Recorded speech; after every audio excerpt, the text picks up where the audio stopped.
This is True Girl, a podcast for girls and their moms. Together, we'll explore God's truth for us one drive at a time. Welcome to Season 7 of the True Girl podcast. You're about to grow closer to each other and closer to Jesus.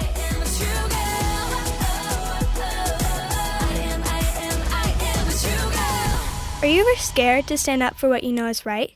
Or have you ever worried about what other people will think of you? If your answer to those questions is yes, Season 7 of the True Girl podcast is for you. We're on a quest for courage, and we are headed to Egypt. On our trip, we'll learn all about how to become a girl of courage. How, you ask? By tracing the ancient footsteps of a girl a lot like you, Miriam. Dana Gresh is going to help us study the life of this amazingly courageous girl. Dana is the author of a Bible study written just for you. It's titled, Miriam, Becoming a Girl of Courage. Today, Dana is joined by her co-host, Stacy Bruda, at the Gresh farm. They're meeting so they can catch their flight to Egypt. They hope to teach us what true courage is and what it isn't. But, Stacy has a little problem. Will she make it to the airport in time for the flight? Let's find out.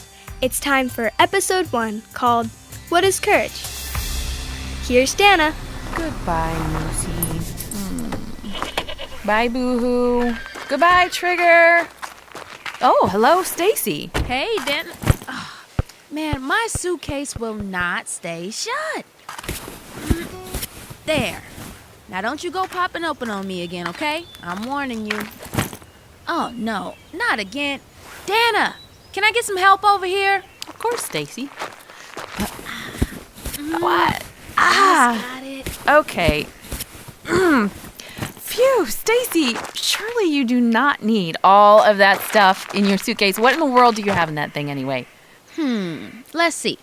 I've got clothes, of course, pajamas, a jacket, some kicks, my toothbrush and toothpaste. Gotta have those, right? That's a good thing. Oh, soap, my hair stuff, Okay. and my swimsuit, sunscreen, a beach towel. You know I'm hoping to float in the Red Sea, right? Me too. And I've got my Bible. You can't forget that, right? Right. Oh, and my notebook and some gel pens. Okay, that all seems pretty important, but you've got to have more than that in here. Well, that's all of the usual stuff. Now for the fun stuff. I got my loose leaf tea. I gotta have my tea, Danny. You know that. Okay. My tea infuser, my basketball in case we find a hoop. Wait. And I just threw my guitar in there because I gotta practice. Okay, Stacy, hold it. We're going to Egypt on a 6-day quest for courage, not a 6-month vacation. Now, some of that extra stuff is going to have to go. I know, but what if I need this cute little llama-shaped tea infuser? Okay, Stacy, look at me. You won't. I guess you're right. Well, give me a second to do a little rearranging, all right? Maybe if I leave a few things behind, my bag will finally stay shut. I hope so. Hey, how about we start our trip before we get on the road by reading our verse of the day right now before we load up? Alrighty, but I'm gonna have to open my suitcase. No, don't. Here, let's use my Bible. I have it right here in my book bag. Okay, our verse of the day, and really the theme verse for our trip to Egypt, is Joshua 1:9. This is my command. Be strong and courageous. Do not be afraid or discouraged, for the Lord your God is with you wherever you go. Oh, that's a good one, don't you think? I just love that verse. God was talking to Joshua, and he was the new leader of the Israelites after Moses died. So, think about being the replacement for Moses. He led them out of the Egyptian slavery and into freedom. Pretty epic, right? But now Joshua has to lead in that shadow. Oh. Don't mind saying that'd be hard. I'm sure Joshua felt insecure, and yet God tells him, be strong. Joshua, be courageous. I'm with you. What a comfort. That's right. True girl, you might need that comfort for something God needs and wants you to do. Could be something like standing up for what you believe is true at school. But God is with you. True girl, be strong. Be courageous. Yeah, Stacy. God tells us to be courageous over and over again in his word. Yep, and we're going to Egypt so we can learn how to do that. We invite you to come with us. We're going to be learning from a really great teacher, Miriam. You know, Moses' sister, Miriam, the baby in the basket by the Nile River, Miriam. Anyway, when we visit Egypt, we're going to walk where she walked thousands of years ago and see what she might have seen during her time in Egypt. We'll learn how Miriam became a girl of courage so that we can be courageous too. Yeah, but before we can do that, we got a little problem. And it's bigger than your overstuffed suitcase, Stacy. Problem? What problem? How can we learn to be courageous if we don't know what it is in the first place? Ah, that's a good point. True courage can be difficult to define and explain. And if we aren't careful, we'll begin to believe the lies that the world tells us about it. That's right. So before we can know what true courage is, let me tell you something that it's not. There's a lie that you may be believing about courage. Now, let's take a look at it. It won't take long. Don't worry. The airport's just a few cornfields away from my farm. But here's a lie we hear about courage a lot. Courage means doing something extraordinary. And of course, extraordinary is just a fancy way of saying something super special, exciting, or important. And I think it's easy for us to believe that in order to be courageous, we have to do something big. Ooh, you mean like jumping out of an airplane with a parachute? Skydiving? Hey, maybe we could do that in Egypt. I guess I mean something like that. But no, I'm not going to be jumping out of an airplane anytime soon. But hey, while we're talking, grab that suitcase and let's start loading up. I'm going to pop the trunk. Oh, for sure. You think it's all going to fit? It better after that packing fiasco. Okay, let me grab that one. Okay. Hey, got it did fit. We're ready to go. Yep, sure are. All right, now let's finish up that conversation. While doing something big and extraordinary for God can be courageous, living a courageous life is actually much simpler than that. Let me explain. Stacy, could you read Joshua 1:7 for me? It's right here. Of course. Be strong and very courageous. Be careful to obey all the instructions Moses gave you. Do not deviate from them, turning either to the right or to the left. Then you will be successful in everything you do. Hey, that verse sounds just like our Bible verse of the day, Joshua 1:9. Yep, sure does, but it's not the same verse. So why do you think God needed to tell the Israelites to be strong and courageous more than once in the same chapter? Seems a little repetitive if you ask me. Well, God must have really wanted them to get it. The Israelites often gave in to fear instead of choosing to be courageous. So God had to tell them over and over again, be strong, be courageous. Ah, that makes sense. God's people had to be strong to live courageous lives, but they also needed to be careful to obey. Did you hear that in the verse? When God tells someone in the Bible to be courageous, it often comes with this encouragement: be obedient. And in the book of Joshua, God told his people to enter the promised land, but there was a huge problem with that.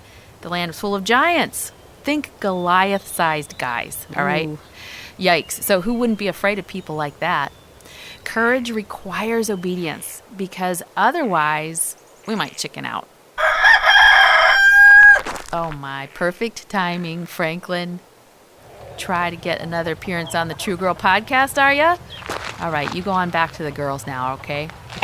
Now, where were we? Oh, okay, right. Courage. Courage requires obedience because otherwise we might chicken out. Courage looks more like faithful obedience to God than, I don't know, doing extraordinary things. So we don't have to do something big for God in order to be courageous? Nope. Even small steps of obedience can be courageous. And you never know. Those little acts of faithful obedience may just turn into something extraordinary. That's right. Courage isn't something you feel. Courage is a choice to take action in spite of what you feel. And I don't know about you, but I often feel pretty afraid when I most need to be courageous. I just want you to know, True Girl, it's okay to be afraid. It's normal. Remember those big giants I told you about? They made the Israelites feel fear, and lots of it. But God invited them to choose courage, to be strong, to obey Him in going into that land. Courage is choosing to trust God when you feel afraid. He's not going to leave you or fail you. Remember that. Not only do you have to choose to believe that He will help you overcome your fear, but you also need to trust Him for the outcome. Wow. So I can be courageous even when I'm scared or afraid? That's right. It's about obeying God even when you feel those things. Here's how I like to define courage, Stacy. True courage is doing the right thing even when it's hard or you are afraid. And if we ever need help as we learn to be more courageous, God's Word should always be the first place we turn to. It's packed full of truth about courage. Speaking of packed full, are you ready to head to the airport? It's time to go already? Yep. I'm still sad I gotta leave my basketball and guitar. At least my suitcase will stay closed now. Well, True Girl, our courage quest begins. Let's go walk where Miriam walked. And True Girl Mom, can I just say thanks for taking time to connect with your True Girl and helping her become a girl of courage? High five to ya. Now, we've got to go catch this flight, but catch up to us next week. We'll be on the other side of the globe. Oh, goodbye, sweet horse babies. I'll see you when I get back from Egypt. Farmer Bob will take good care of you. You too, Boo-hoo. And Cindy Lou-hoo. Bye. Come on, Stace. Egypt awaits. Wait for me! Well, True Girl, that's so interesting that courage isn't just about doing something extraordinary, it's about obeying God. In the Bible study Miriam, Becoming a Girl of Courage, Dana unpacks 4 more lies we sometimes believe about courage. You can get a copy of the book to study the life of Miriam and her quest for courage more deeply. Just visit mytruegirl.com to find out more. While you're there, check out our True Girls subscription box. We deliver discipleship tools right to your front door, including daily devos written just for tweens to drive home the lesson of the month. The box we're shipping in November 2022, until supplies run out, is the Shine Box. It features a biblical lesson and leaving a little sparkle for Jesus everywhere you go. We're taking a No Grumble November challenge. You heard me right. We shine bright for Christ when our mouths aren't full of negativity and grumbling. So, we're going to go all month long trying to 1. Say nothing negative, and 2. Leave a little sparkle of God's truth instead. The Shine Box comes with an all-new coloring book to help you meditate on Bible verses. You can learn more about the True Girl subscription box and all the other resources to bring moms and daughters closer to each other and closer to Jesus at mytruegirl.com. Well, I can't wait to see what places Dana and Stacy visit as they travel through Egypt and walk where Miriam walked. Where do you think they'll go first? Here's a hint. Next week, we'll catch up with Dana and Stacy in the place where Miriam was when we first read about her in the Bible. Think you know where our first stop will be? Make sure to tune in next week on the True Girl Podcast to find out if you're right.